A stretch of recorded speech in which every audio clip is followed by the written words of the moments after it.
time once again to slip into your camo, grab your bow, and join us out in the field for another episode of the Up North Journal, presented by PSE Archery. The Up North Journal crew is knocked and ready to rock for another exciting adventure, so let's step outside and hit the trail. This episode of the Up North Journal podcast is brought to you by PSE Archery, Yamaha Outboards, Better the Hunt, EZ Kut, Packer Max, Deer Camp Coffee, Buck Baits, JPO Game Calls, Limwalker Game Calls, Wild Seasoning, Total Peep, Sunrise Archery, Scent Lock, and Scent Blocker. Welcome back to another episode of the Up North Journal, everybody. I'm host Mike Adams, sitting in the cabin tonight. Toasty a little bit in here. We got the heat rolling. Try to warm it up a little bit with none other than Dan DeFaw. What's going on, Danny? Well, it's Thursday night. We're back live. It's January. It's a little cool, like you said. But when we're talking about tack, you know it's going to be warmer. That's right. So, That's and plus, right. It's coming. Think spring, right? All right. And I tell you what, I can't wait to get there. It's getting get that winter thing going. Like, come on. All right. I'm done with winter. Let's I know, go. right? Yep. All right. Let's talk about people who help us. Let's do that. Well, folks, let's start off with Buck Baits. Everybody knows Buck Baits. Deer Camp Outfitters, otherwise known as, they do have a brick and mortar store at 15 in Dodge Park in Sterling Heights. So if you're in southeast Michigan, get on over there and stop it and check it out. And if you visit buckbaits.com and you use the promo code UNJ20, you'll get 20% off your order. So go on over there, check what they got. They're always adding something to the lineup over there. There you go. Packer Max. I don't have that one. You don't have that one? Nope. All right. So go to the next one. So I'll go to the next one. We'll talk with Packer Max during the show anyways. UNJ10 at JPO Outfitters, JPOGameCalls.com, UNJ10 for 10% off your order. Anytime, get over there, check what they got out on the website. Get your call now. Actually, I just saw them pop in. They are here in the cabin tonight. So if you got any questions about their calls, you guys can have a nice little chat while you're listening to us talk. Right. And I tell you what, we're drinking wall hanger tonight. And if you want 10% off your order at deercampcoffee.com, use the promo code UNJ10 to get 10% off your order when you check it out. We're drinking wall hanger today, which is a nice dark roast. Yep, and we also got our medium roast with our label on it. And don't forget, when you're shopping, pick up a bag of UNJ coffee. It's a nice medium roast. It has their own label. There you go. And what's the temperature right now up north? I tell you what. In lovely Escanaba. You mean in Newberry? Newberry, not Escanaba. Newberry, it's 10 degrees. A balmy 10. Balmy 10. So it would be a nice night on a Thursday night to go over to Cedars, get a pizza, and get some Deer Camp coffee right over there. There's a car on the street. They don't have a lot of snow on the ground either. There does not look like they have that much snow, believe it or not. I know they got it piled up over there, but yeah. I don't think for this time of year they have as much. No, you can see the sidewalk there where they've got it shoveled. Between that and the street, there's what, 3 or 4 inches there? Looks like it, absolutely. So, but that's up in the UP, but we're down here in southern Michigan. That's right. Well, we may be in southern Michigan, but I'd say we take it just a little bit further south. What do you say? Well, let's go to Indiana. I think we go to Indiana and we bring in a longtime viewer of the show and listener, and we decided to have him on because he's also an ambassador for EZ. What's going on, Mr. Mark Coleman? Well, good evening, fellas. How are you? We're nice and toasty warm for once here in the cabin. Yeah, we're balmy 16 here. Is that okay? We're about the same. We're the same temperature, but you told us before we went on live that you got a fresh half-inch of snow before us. So. Yes, I did, and really want to get into the woods just with all those coyotes that we have on the property. Opening the woods up a little bit of snow like this would make it ideal. Got a few coyotes down there. That's what I've seen on the trail cam photos you've been sending us. Oh, yeah. So tell us a little bit about yourself. Let's get to know the man, the myth, the legend they call Mark Coleman. He is an EZ Kut ambassador himself, like us. So tell us a little bit about you. Well, I was able to get my EZ Kut start with the Deer Turkey Expo in Indianapolis. Actually, was up there 3 years ago and met some fine individuals, and they sold me my first set of Ratchet Printers. And then I went back the following year and ended up getting the loaded Sling pack. And there's not a better tool for the woods, in my opinion. It just amazes me. I've been a hunter, an outdoorsman, probably last 40 years. Everything from deer to turkey, mushroom hunting for the morels, fishing, love fishing, just an all-around, love to be in the woods. That's my happy place. You know, last week we had Bill Friedrich on talking about his book, and we were showing some photos, and you were trying to scope out where the morels that he had come from. Yeah. I need an up north place because when the season ends down here about the first week of May, I want to go north and continue that hunt. Well, you just have to truck on up here. I'm sure we can find a couple places where there might be a mushroom or two, maybe even three. You know, if they're there, I'll find them. Well, you know what? Maybe we have you up and you can show us some of your hunting skills on the morels, because the Absolutely, only ones I found, I've just kind of fell into them. You know, right? Exactly. I don't go hunting for them myself unless we're out. Yeah, I'm a tree hunter, so I identify the trees, and that's kind of where I get the most out of my hunt. So I'm not spending 6 hours wandering around in circles. Is I look for certain trees, go there first. That seems to be where I get my big bang for my buck there. There you go. All right. Well, we'll have to pick his brain. We will have to pick his brain because I wouldn't mind knowing how to cook up some morels. Oh, I can I'll show you that too. Yeah, I can show you how to cook them up. I'll show you how to eat them. Well, have him cook them. You know, but so you're obviously a turkey hunter as well. Yep. Been hunting turkeys just recently here the last 3 years, doing it all archery style, and have not been successful yet. But I've had some jakes come in really close, decided to pass. Really waiting on a big tom to be my first one. There you go. They say go big or go home, right? That's right. Plus, it gives me more opportunities to be in the woods. There you go. I've always been accused of that in the past. I was like, the reason I never bring anything home so I can go back out, and I'm like, no. That's not. Right. That's not the reason. Exactly. I like to go ahead and tag out, and then I can go play in the woods. Right. Not have to worry about hunting so much. And you like to go out and do some fishing. What's your favorite fish to go after? Smallmouth bass for sure. There's a creek here 5 minutes from the house that's just loaded with them. So it's easy to get off work, jump in the truck, 10 minutes you're in the creek, wade in that creek. The eagles have a nest right down here by the house, so it's good to see the big eagle's nest. And just, take your ultralight gear and have a field day with anything that gets on the other end of that line. Well, speaking of the outdoors, what's your favorite thing to do that's not hunting or fishing related, just to get in the outdoors? You got any other side things you like to do? So I'm experimenting with food plots on the farm, and of course want to keep that deer herd healthy, but I'm also blazing trails and keeping the woods from taking back what I've taken from it as far as cleaning up trails and making access routes. And it's a full-time job, walking the fence rows, keeping the trees off the fence rows around the property. It's just a passion. I love to be out there in the woods anyway, and then to get something accomplished that you can look back at and go, I did that. Right. It makes me feel good. Yeah, you talk about habitat and even providing food for deer, along with cover and all that, and just kind of shaping the woods. I mean, that passion hit me about 5, 6, 7 years ago. And there is something very satisfying when you look back and you go, man, I really, I did that, or, me and the guys did that, and look at it now. I mean, look how everything has changed. And we do a lot of logging at our place, and it's just amazing that the difference we've made over the last 5, 6, 7 years.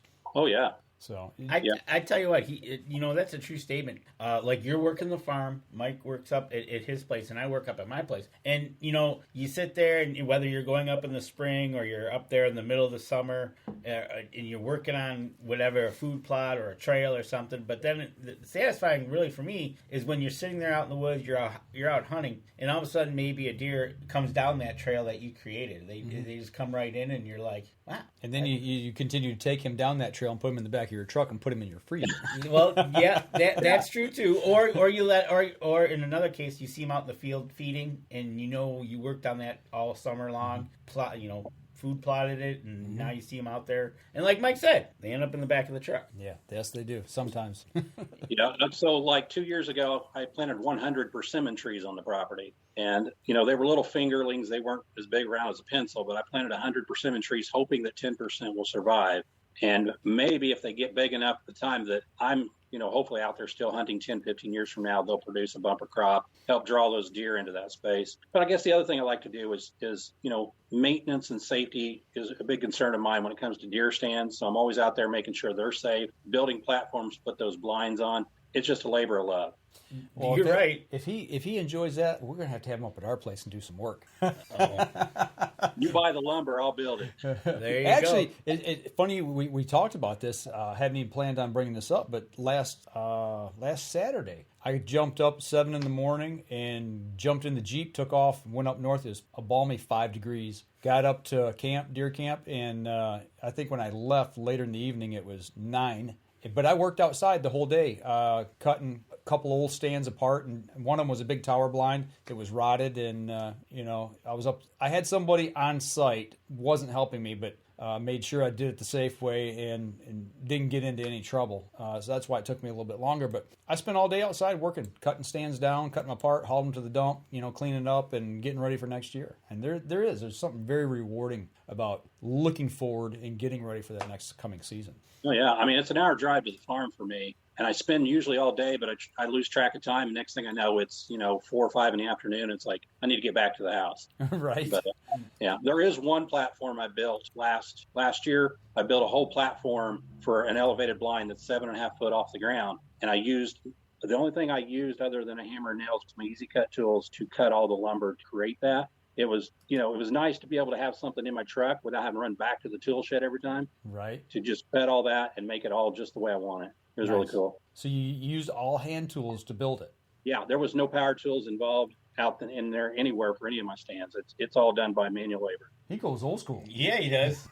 Yeah, I do. It may not be straight, it may not be perfectly square, but it'll hold you. Well, that's the important thing. As long as it holds you, we're good. So I tell you what, we're almost here to the first break. Let's go ahead and take our first break. We'll add this time here to the next section because we want to jump in. You mentioned EZ Kut, and you're a brand ambassador like we are. We want to jump into the tools that we use for what we do. So we're going to take a quick break. We're going to step outside, and when we come back, we'll jump into what we use while we're out on the habitat.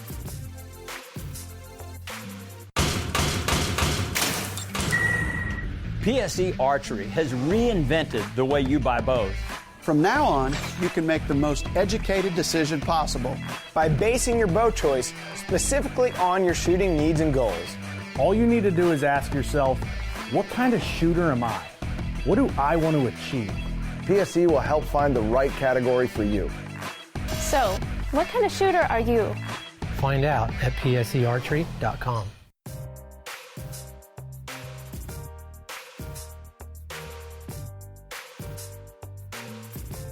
Welcome back, second segment of the show. Before we went to break, we're talking a little bit about EZ Kut, building stuff, taking stuff apart, getting ready for the upcoming season, habitat, and all that good stuff. And everybody knows that we use EZ Kut tools here. Mark does as well. Let's just kind of run down through what you got there with you tonight, and then we'll just go, tool by tool and figure out how you use it. Sure. So my favorite tool is the Ratchet Printer. This is a handy setup here. You can buy it with the sheath here. This is just an amazing tool. It's small, it's compact, and it'll cut forever. The first one of these I had over 6,000 cuts on it before I ended up making a mistake and breaking the blade on it. But these come with a lifetime warranty, so you buy them once, you use them for a lifetime. So I just gave them a call. Customer service sent me another one in a couple of days. I was back in running order again. So the Ratchet Printer, again, probably my favorite. Well, I've got the actual picture up here of kind of like what I like to call the rebuild kit or the spare parts kit. Right. Run through that. Like you said, you just called them up and they sent the stuff out for the warranty. What's in that kit? Yeah. So if you ever break this blade on here, I made an error. I reached over my head and was trying to cut through a 1-inch limb on a tree, and I torqued it too much to the side instead of trying to keep level with my cut. And I snapped that blade off. I was like, oh, this ain't good. All I had to do was go online to the EZ Kut page, ezkutproducts.com, or I reached out via their phone number and called and got a hold of Leanne, who's one of their best customer service representatives there. There's always somebody there, and told her the story. She's like, not a problem. I'll throw one in the mail for you. You'll have a replacement blade, within a couple of days. And sure enough, it shows up, and it's got the instructions with it. It's got the pin that you're going to need. You can replace a blade on one of those in about 3 minutes. Pretty intuitive. That's nice. And the thing is, like you said, they stand behind their products. Yes. I've never had a concern with if I did break something that they weren't, going to push me on how did I break it. They've always been able to be very user friendly with me. That our name is on this. We're going to support it. We're going to represent. And if you need something, we're going to send it to you.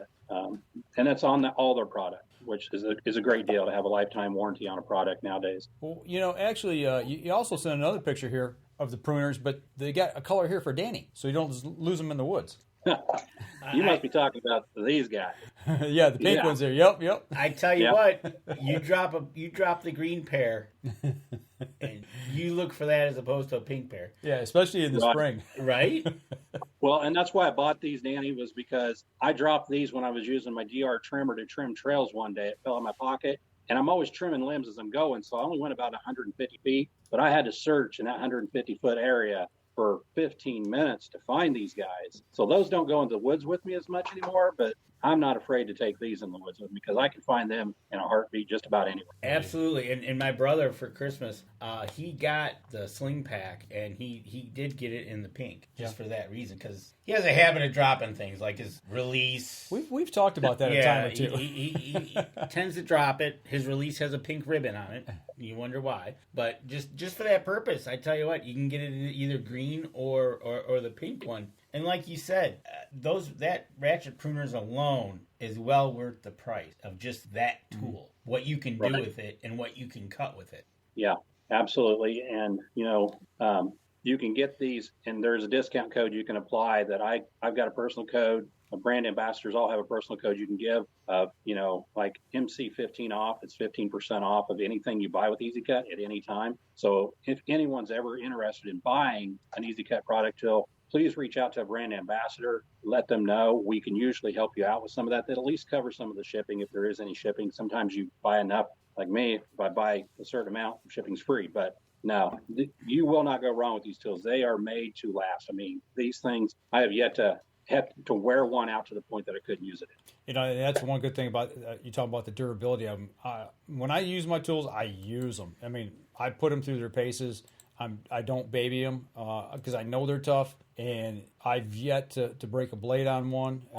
I did put a little chip in one. I haven't replaced the blade just yet on it because it still cuts. I was cutting some old wild grapevines off fence and on a chain link fence, and actually clamped on the fence instead of the actual grapevine. So, and I tell you what, and my brother just popped in the chat that he says he got pink for that reason, not to lose them. Mm-hmm. And actually, there's a question coming in from JPO.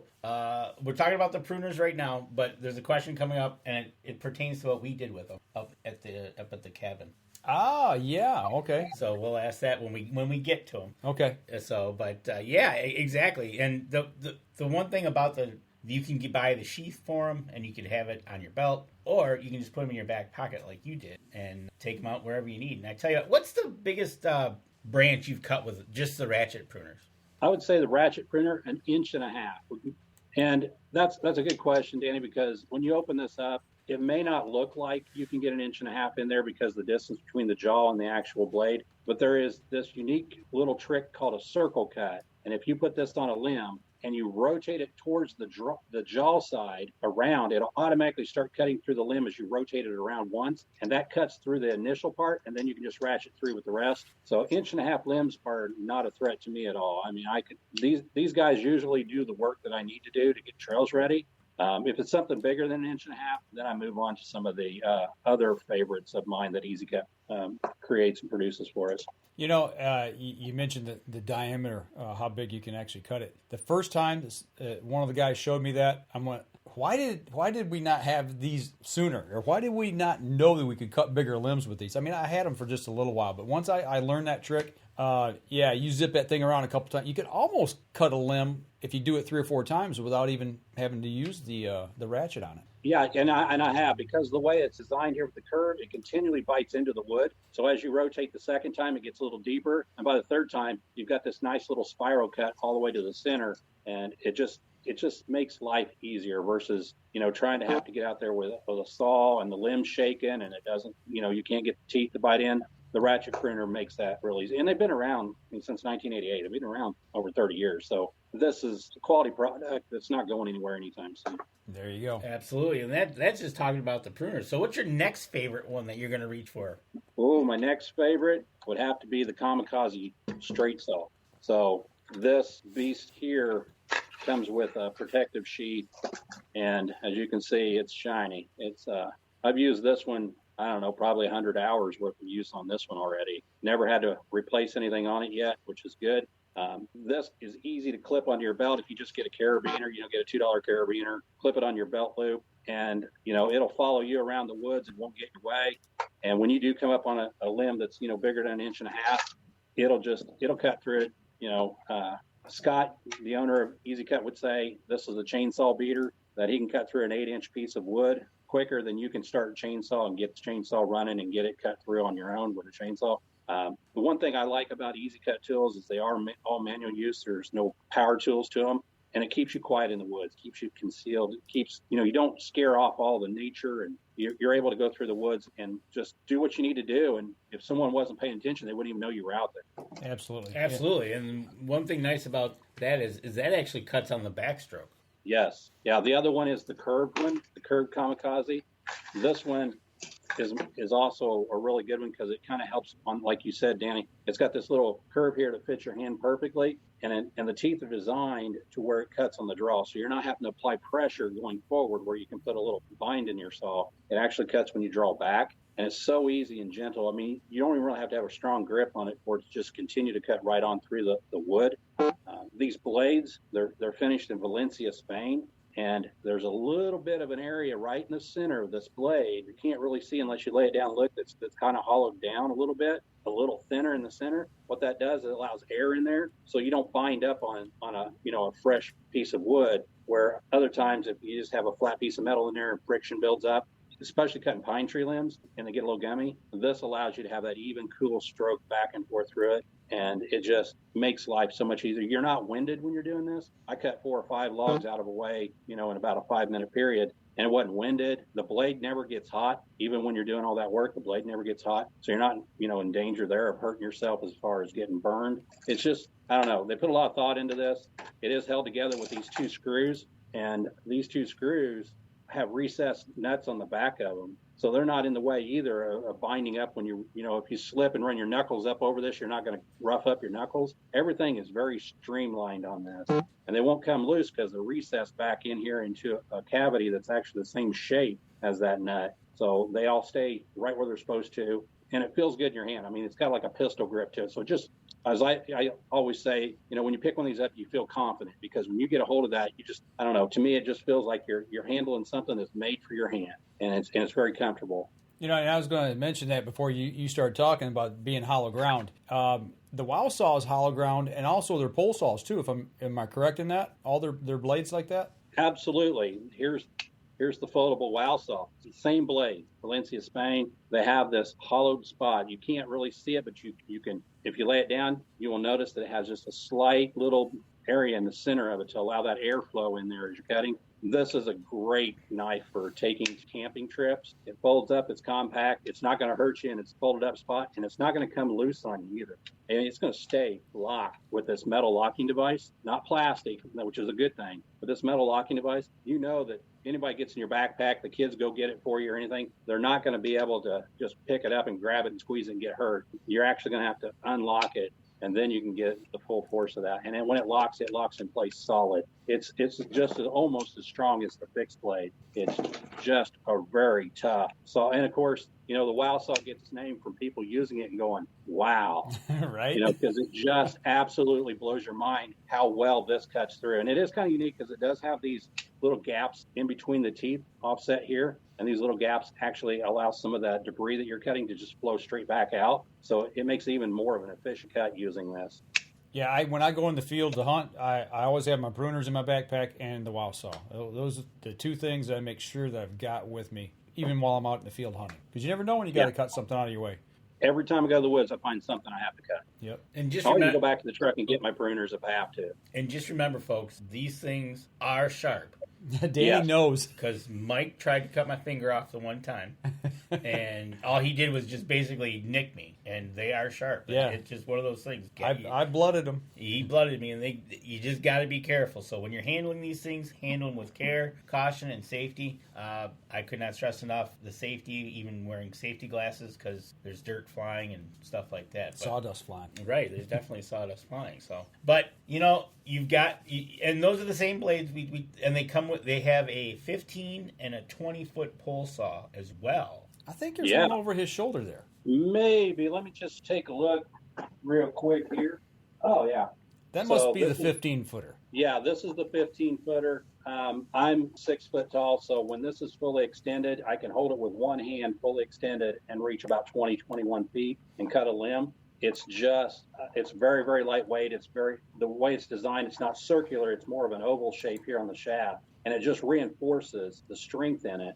It comes with a locking cover on it that has a release thumb press at the very end. So it's going to stay on while it's in transit, but then you just press and it slides right off. This one here compacts down far enough that I can actually fit it in the front of my truck, in the cab of my truck, and I have a mid-sized crew cab, and I can fit this inside of the truck so I can lock it. If I go into town, I can throw it in the front versus leaving it in the back and then hoping that nobody walks off with it. Yeah, those things, I tell you what, if anybody is at a show, make sure you stop and look at the pole saw, the 15 or the 20 foot. I'm telling you, for what these things cost, you're going to be blown away, because the ones I've used before, the other ones you buy at the store, the way they have the little string you pull and you're trying to cut a limb, and then you have the saw and it's binding up, and they're heavy. These things, I'm telling you, they will blow your mind. And that's a good one for people that are listening or watching on the show. EZ Kut is going to be at the West Side show at the end of the month. So if you want to... Do you have that graphic that they had? I will look for it here in a second. But like Mike said, get to a show that they're going to be at, because they'll show you to them. You can touch them. You can feel them. You can see how they work. And buy them. And you can buy them. Right there at the shows. Okay. Yeah, I agree with you, Mike. When it's the 15 or 20 foot pole and they've got it extended at the show, you see it from a mile away and you go, ooh, what's that? Mm-hmm. And then you get to actually go pick one of them up fully extended, and you'll realize how lightweight they are. That's the part that blew me away, how rigid they are, number one. You'd think that, being lightweight, they'd have some flex to them. But these things, they're rigid, they're lightweight, and as far as the cut on them, they cut on the backstroke as well. So you don't have to apply force to it and wear yourself out while you're trying to cut 20 feet in the air. You just lay that up on the limb and you cut it on the backstroke, and I'm telling you what, those blades make the work so easy. Yeah, absolutely. And like you guys said, the 15 or the 20 is so light.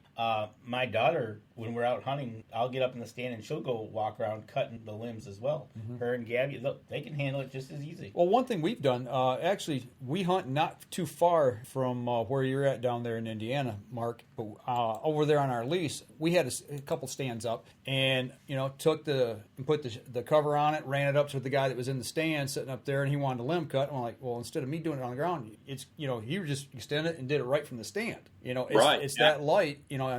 Make sure you're strapped in and everything so you don't fall. But it makes that cutting easy, where before you might not be able to cut something because it's just out there just a little too far, or maybe you can't reach it from the ground.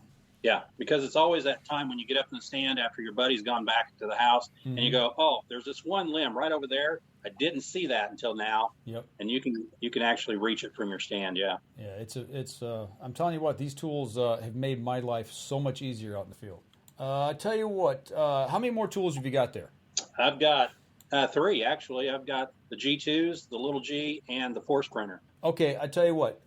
Let's take a break. We come back. Let's get into those, and then we'll dive into how we use them out. Actually, you're using them out in the field. We're going to step outside, take our next break. We'll be right back after this.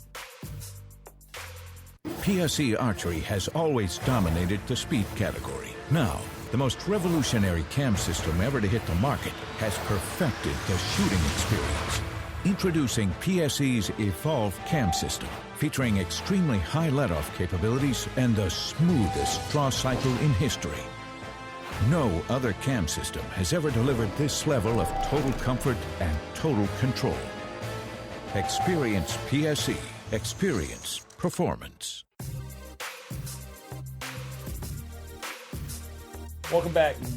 Third segment of the show. Lost track, but we got 3 tools left for the third segment. There you go. All right. So we've kind of run down the saws and the pruners. What else you got in your bag of goodies over there? Yeah, we're going to step back to the pruner for just one more, and that's called their force printer. This is not a ratchet printer. It's just a straight-on force printer, but it's got a very unique design handle that's very user-friendly with your hand. So you can get in there and, if you're trimming like rose bushes and you just want to get the job done at once and not have to try to ratchet around in there because of all the stickers, and these force printers, they are the boss when it comes to getting things trimmed like that. It's really a really solid design, fits your hand good, and it's got a locking mechanism that's right here on the actual jaw instead of back here in the handle somewhere or underneath and inside. So when these are locked shut, again, safety is very important with these. You can put these in your pocket and they're not going to come open on you. You physically got to reach in here and slide that lock back in order to get them to open. Makes it very user-friendly if you just, like I wear cargo pants and I'll throw them in one of those pockets and they're just right there, easy to grab. Real good for about making a clean cut on something, where with the ratchet printer, you might not be too concerned about a clean cut, but like on the landscaping around here at the house, the rose bushes, this is what you're going to want to use to make sure you get those clean cuts on every one of those stems. So the force printer is definitely a force to be reckoned with, that's for sure. Question on that, because I've seen them at the show. I don't personally have a pair of those, but using them with the other pruner, the ratcheting pruners, if something happens to the blade, we got the lifetime warranty, we can replace that blade. That one there, that's part of that tool, it looks like to me, as I'm trying to look at it here on the screen. Right. So this one is 100% replaceable blade as well. Okay. Yeah, it has 2 recessed locking screws on this side, and then on this side, the other part of the jaw is replaceable as well with 2 screws here. So you can, every piece on here, you can replace yourself. If for some reason you lose this spring, you can replace that pretty easy. And then it's just 2 screws here and 2 screws on the other side. Just comes apart, slides right back together. Probably won't ever have to replace anything on this, but if you did, you can do it yourself. Okay. Do you need to touch it up with something to keep it sharp? There is there is what we call a carbide sharpener that you can buy from EZ Kut that you can sharpen these blades with, and it's just a small one. I have one in the pack here. I actually got it right here next to me.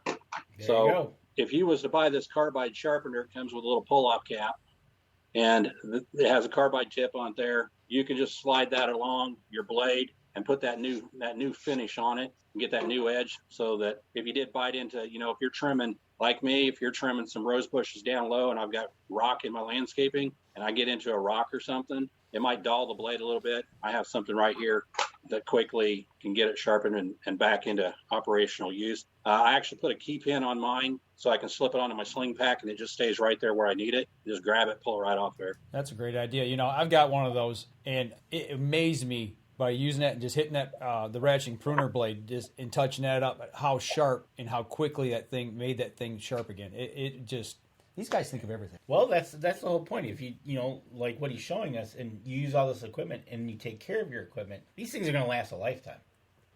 You caught me there with a little bit of coffee. Right? Drink it away on me.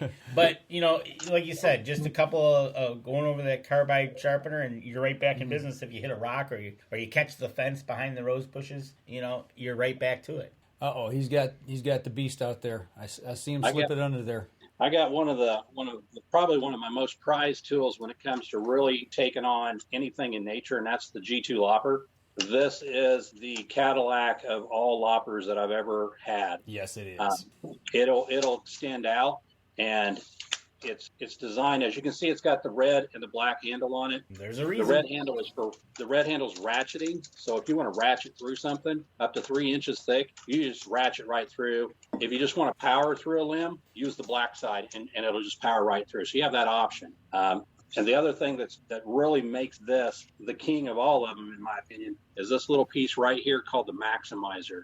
This little hook, you slide it in and you lock it. Now, all of a sudden, you can open those jaws all the way up, and it'll stay there with that maximizer, and then you can still reach out and extend these arms all the way out and reach up. For me, I can reach about 9 feet with these. And a lot of times what happens with loppers is the higher you go, the closer together those blades get, because, you know, you're trying to just to squeeze the arms together to get more height. Well, with that maximizer, it keeps the blade open all the time until you get up to the limb. So then you have this maximum capacity at 9 feet, and then you can just ratchet through. Really makes it, you know, very user friendly when you're out there in the woods and you're just trying to get that one limb that's hanging down that maybe is going to, you know, scratch the top of your truck cab as you're driving by. These are the beasts. These things are made to last. And again, it's got this really rigid jaw on it. It's going to really bite into the wood and hang on to whatever you're trying to cut. And the same thing, you've got this blade here, and you can sharpen it up with the carbide, and you can replace this blade if you ever break it.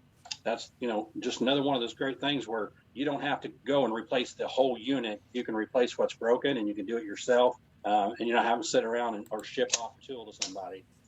Well, you know, you got this tool here, and it's good size. How am I going to carry that in the woods along with my other gear? I already know the answer, but I'm asking for other people. Yeah, so this can be a little bigger than you want to try to put in your pocket or anything like that. So it's like, okay, well, how am I going to lug that back into the woods with all the other things I want to haul? Danny's got deep pockets. He can carry one in his. That's where the sling pack comes in. This is made. I mean, you know, I think about ladies in their purses and some of the Coach and all these other brands that you can buy, but this is the swag, if there is swag for the outdoors, and that's this sling pack. You slide those G2 loppers right down in the top of this. They'll fit right down in here like that. You can throw your ratchet printers in here. Your Wow Saw goes in the bottom. It's made to hold all your tools. I actually put all my tools on at once and just had them all in one. I just grabbed the sling pack, grab it out of the truck. It comes with a backpack strap. You can throw that over your head, slip that around the back, and it makes it just convenient, comfortable, and you've got everything you need. It's rugged. This sling pack, the material it's made out of, it's got reflective material built into it, so you can find it in the dark. I mean, like you said earlier, they put a thought process into this of trying to figure out everything you possibly could need this for, and they build it into this. It is just one tough product. Absolutely, and to prove the fact that it's built to last. When we first joined the staff a few years back, Josh Hagerman. Josh Hagerman. He had a sling pack that he gave us that was actually sitting in the woods for a year. And they lost off the back of a quad. And, you know, the ratchet pruners and everything, he says, here you go. And, you know, were they a little rusty? Yep, but they all worked fine. And they all cleaned up good. They all cleaned up good. And those loppers that you got there, the question is, so I'll present the question, do you carry anything for cutting bone or cleaning the deer? Yes. And, you know, the G2 loppers, they're going to get the job done quick.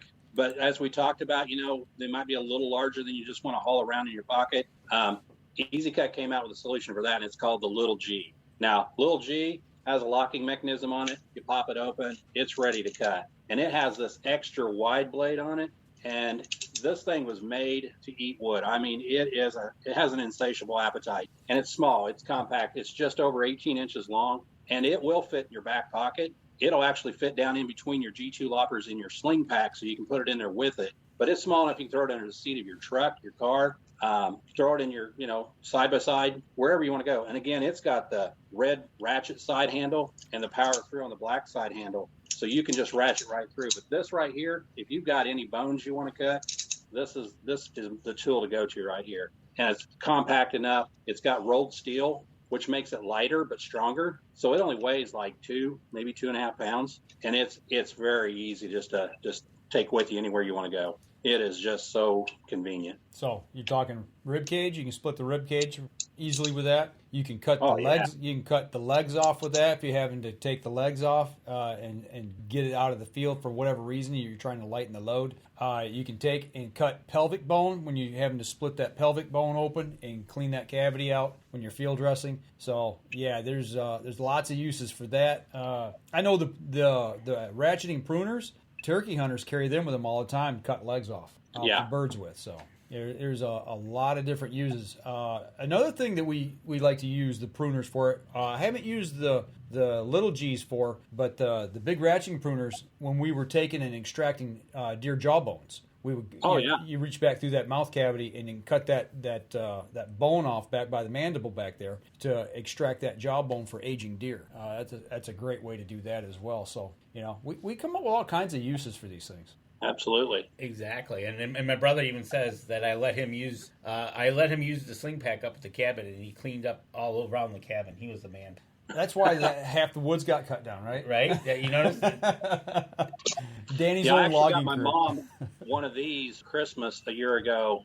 She's going to be 74 Sunday, but I got Mom a pair of these and turned her loose on the bushes around the house. And I would come down a week later, and I knew she'd been out trimming because she won't pick up the stuff she cuts off the bushes. I'm telling on her, but she would just leave them lay on the ground, knowing I would come back behind her and clean up the mess. But I mean, she really went to town on a couple of bushes, and this was the tool she used. I've got a couple of pictures of her using it. It don't matter how old you are. It doesn't matter what kind of condition. If you can squeeze this, it's going to do the work for you. It just gives you that independence you're looking for when you want to go out and do that stuff, but you don't want your hands aching for 3 days.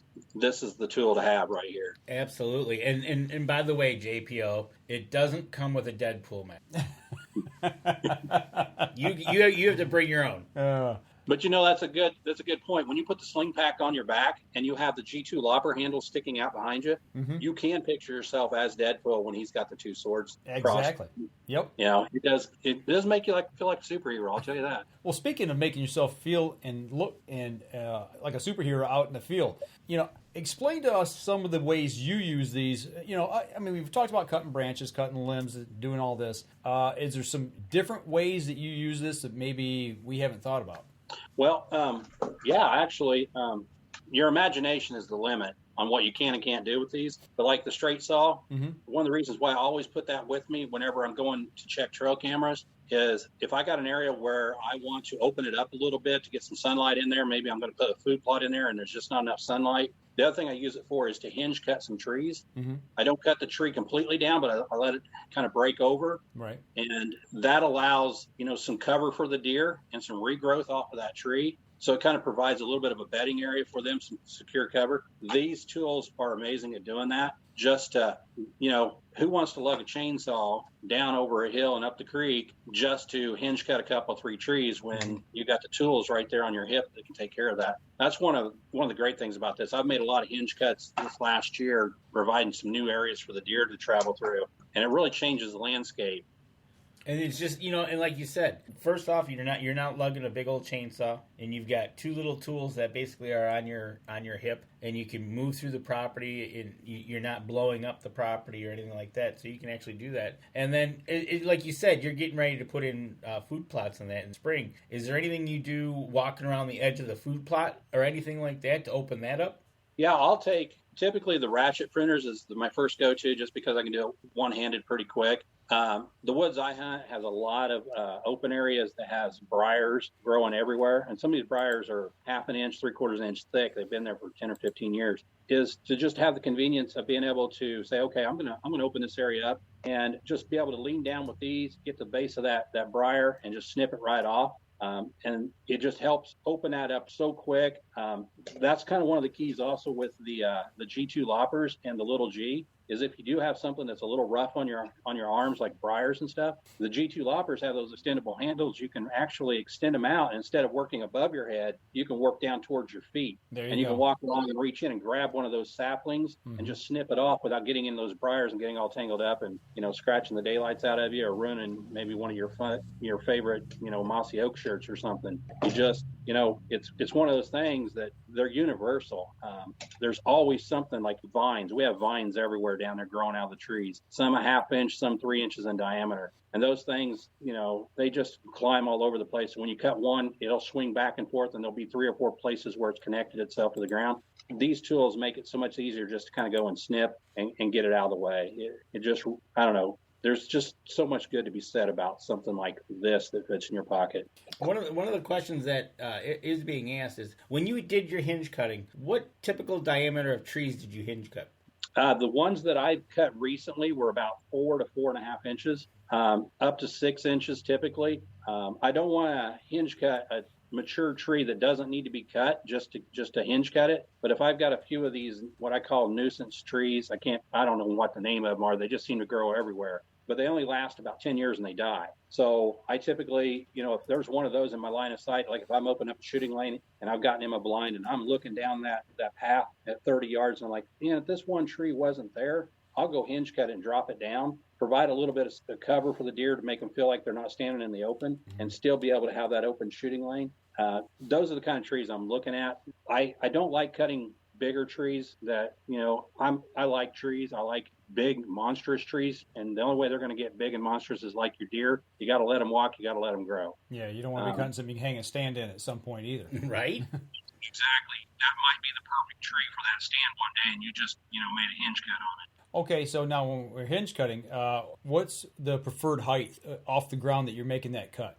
That's going to kind of be up to the person that's going to be using that space. For me, I hunt out of elevated blinds. I used to hunt on the ground, but I like to hunt out of an elevated blind. Kind of gives me a little better peripheral, gets me out of that line of sight of the deer. So I'll go up as high as 3 feet and drop that hinge cut up there around 3.5 feet. And it's still well below my shooting path, my shooting lane out of that blind. Now, if I'm sitting on the ground, it might be a different story. So it's going to be situational. The situation is going to dictate the height of where you're going to cut it. Yeah, exactly. I mean, elevation, if you're hunting on a hillside and you're shooting downhill or uphill, that hinge cut's going to get, the elevation is going to add to that height. So you just, kind of want to look it over, get a view from the other end of it, looking back at your blind and say, what's this going to look like from the deer's vantage point or the turkey? Gotcha. I'll tell you what. I tell you what, we're coming up on our last break. But if anybody out there wants to go see these products, you can go over to the website, ezcutproducts.com, and you can go check out the website over there, and you can do some shopping. You can read about the guarantee. You can talk about everything you want. Just go over there, do a little visiting, and check it out. Well, I'll tell you what, we're going to leave this up during the break so that you guys can actually grab the web link. Is the web link up there on that? Can you see it? Okay. Right here. All right, that way y'all can grab it. We'll leave this up during the break. You'll be able to hear us chatting back and forth, but at least that way you can see it and grab that and go over and check out their website. We're going to step outside, take our last break, and we'll be right back after this.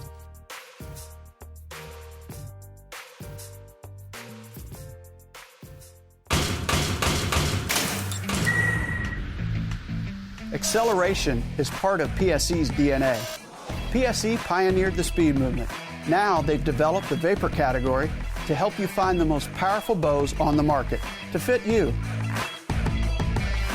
High speed equates to intense power and building the momentum you need to be successful. Are you a vapor shooter? Find out at psearchery.com.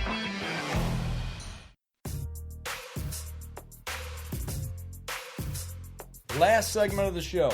So we talked about the tools, talked about how we use them in the field. I want to show a couple quick pics here. I was going to show it just a second ago, and I want you to explain this here. The green pruners. I call these trees the devil trees. You know what I'm talking about, these big thorn trees. Oh my gosh. Yeah. What the heck? Yeah, so, if nature has a sense of humor, it's showing it in those trees. Those things, I don't have many of them on the property, but you know it when you find one. Yes, you do. And the key is, the EZ Kut tools are designed to cut through any of that stuff, which is great. The key is when you do cut something on that is you'll want to make sure you've got your other hand on one of the limbs that you're trimming. So when it gets snipped through and it falls, that you've got control of it. Because if one of those does just randomly fall when you cut it, it can land on your leg, your foot. It's gonna make you do a dance. Absolutely. And you want to make sure you move them out of the path once you cut them, because you don't want to step on those with your boots, because those are some pretty aggressive thorns on those trees. I have actually flattened a tire on the property on the bike when we were doing some cutting. Rode over one of those things. They are nasty. That and the other thing y'all got down there that I say is of the devil is the stinging nettles. Those things are vicious. Yes, they are, and they I don't know. It's just like you don't even know they're there until you start itching, and then you look back and go, "Wow, I definitely walked through a patch of something I shouldn't have walked through there." Yeah, I found out the hard way. I found out the real hard way, man, and I was chest deep in them, and they flat out tore me up. So yeah, the guys down there didn't warn me about that so much. They kind of let me learn on my own. They let you live it? Yeah. Oh, they're nice guys. Yeah, baptism by fire, so to speak. So But so, we kind of covered the gamut there of all the products and everything. And, we talked a little bit earlier on. You mentioned you've got a little bit of problem with coyotes down there. You guys hunting them here this part of the year right now? Are you doing any chasing with dogs or anything? Or how do you guys take care of them? So the coyote problem has just started here in the last year.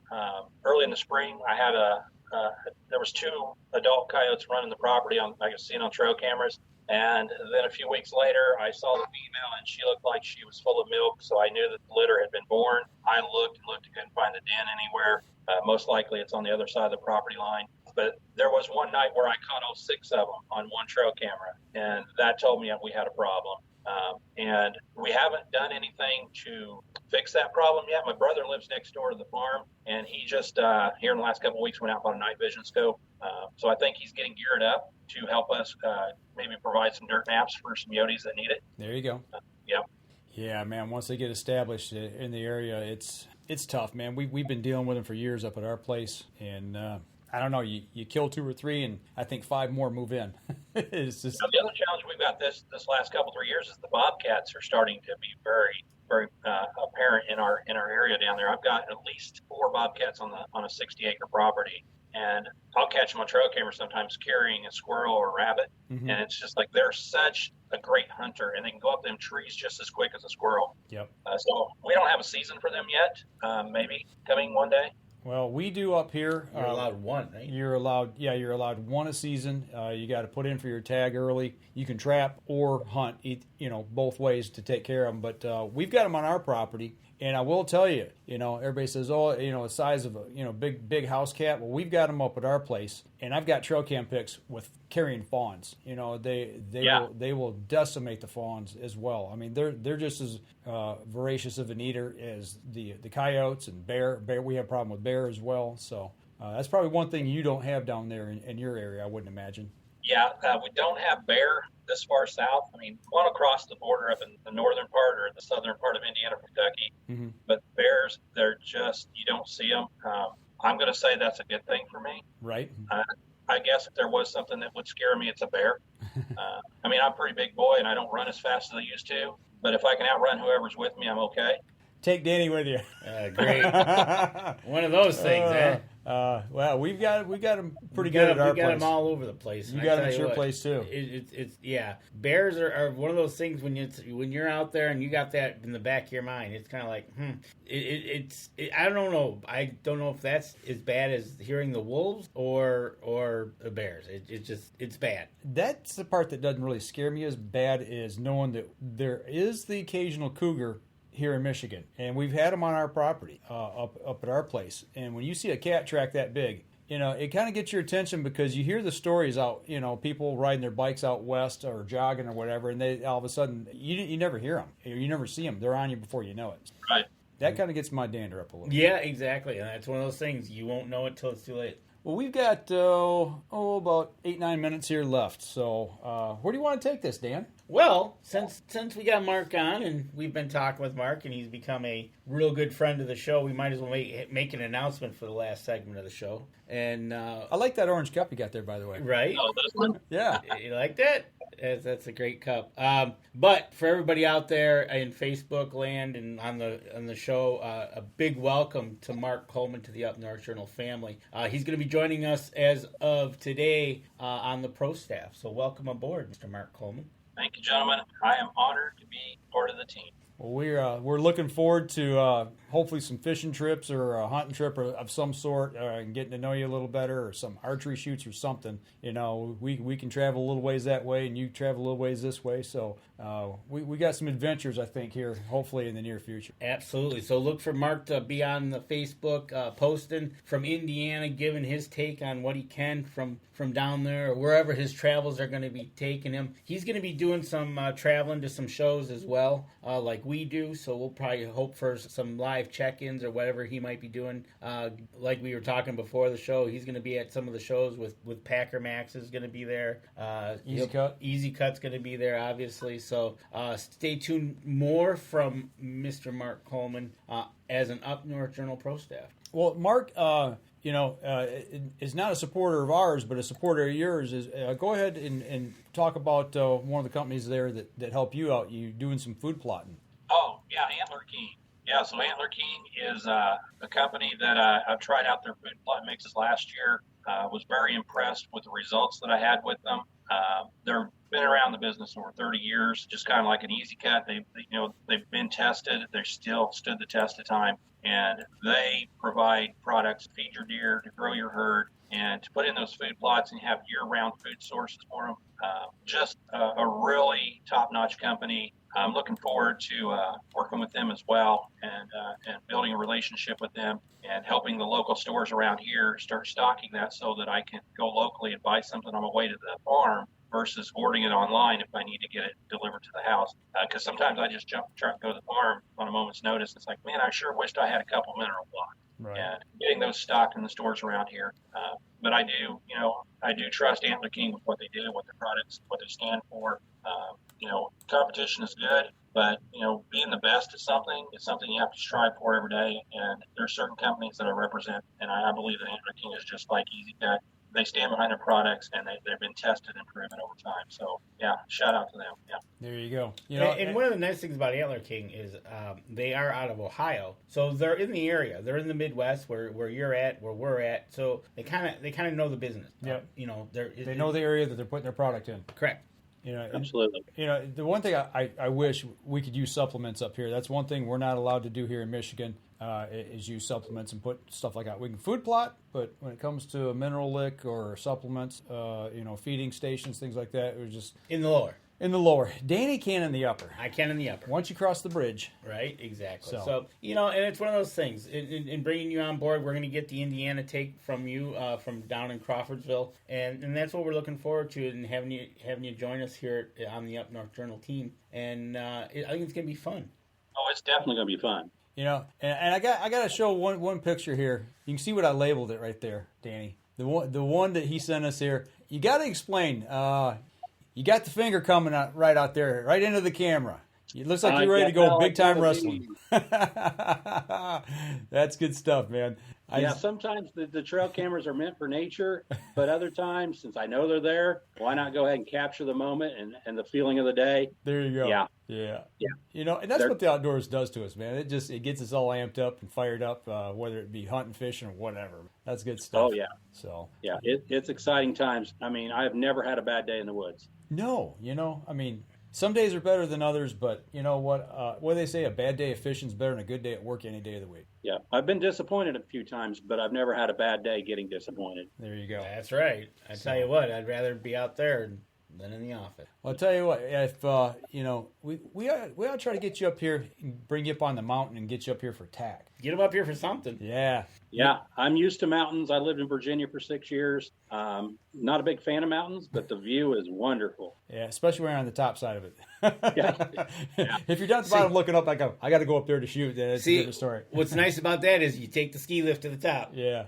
So we're looking forward to TAC this year. We are. So make sure anybody that's listening to the show, or whether it be or watching, and you're wondering what TAC is, go to totalarcherychallenge.com. We've shot that three times. Three times. This will be our fourth year coming up. So we got Michigan locked down finally as far as the date and an actual date venue. and a place. So, but yeah, they've got these things all the way from out west all the way over to the East Coast. So make sure you check it out. And I saw somebody today that posted on there, or maybe it was late last night, asking, "Hey, I just started shooting my bow. I just learned how to shoot a bow, and like 4 months ago.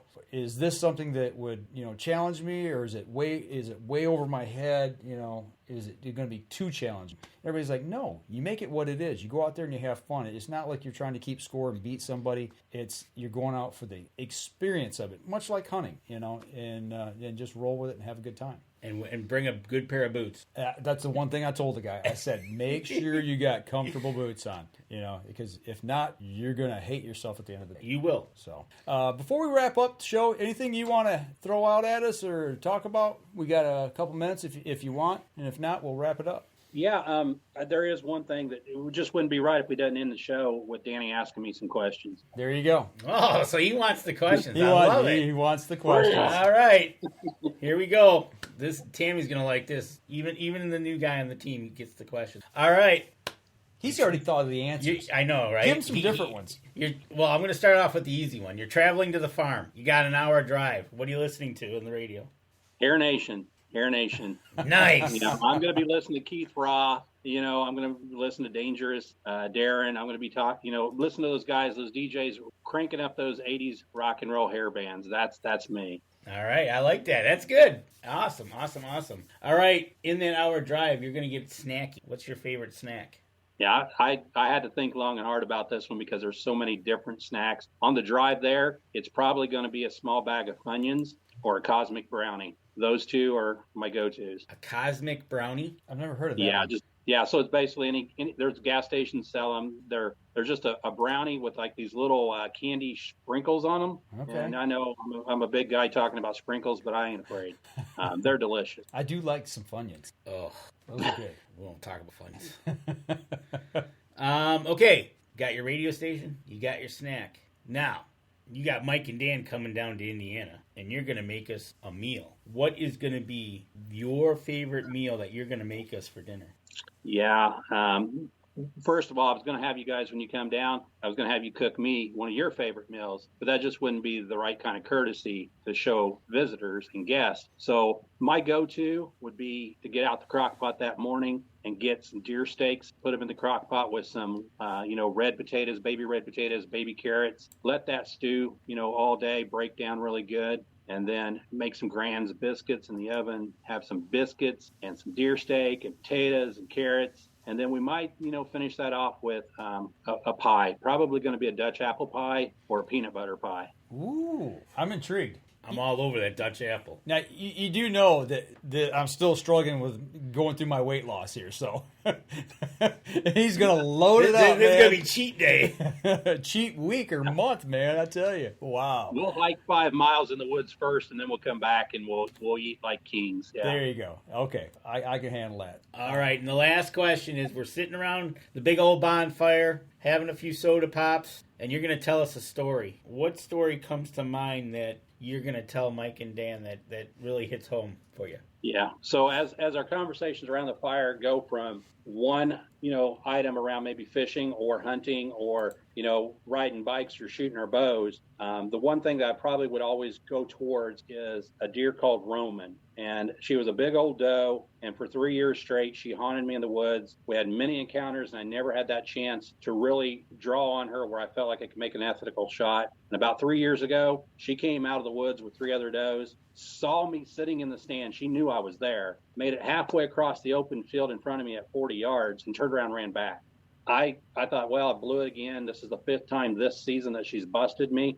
And about 20 minutes later, here she came back up to the edge of the woods, and I already was ready this time. I was already prepared exactly where I wanted her to stop. And she came across in front of me, not really at a trot, but not walking either. And when I whistled at her, she stopped at 41 yards, and that's where she stayed. And that Roman, as we called her, because she had the big hump in her nose, I mean, she was just a big old doe. And, I've got 100 trail cam pics of this doe. And to me, that was the story that I would tell and retell every time we have a chance when it comes to sitting around a campfire about how smart a big old doe can be compared to some of the other deer in the woods.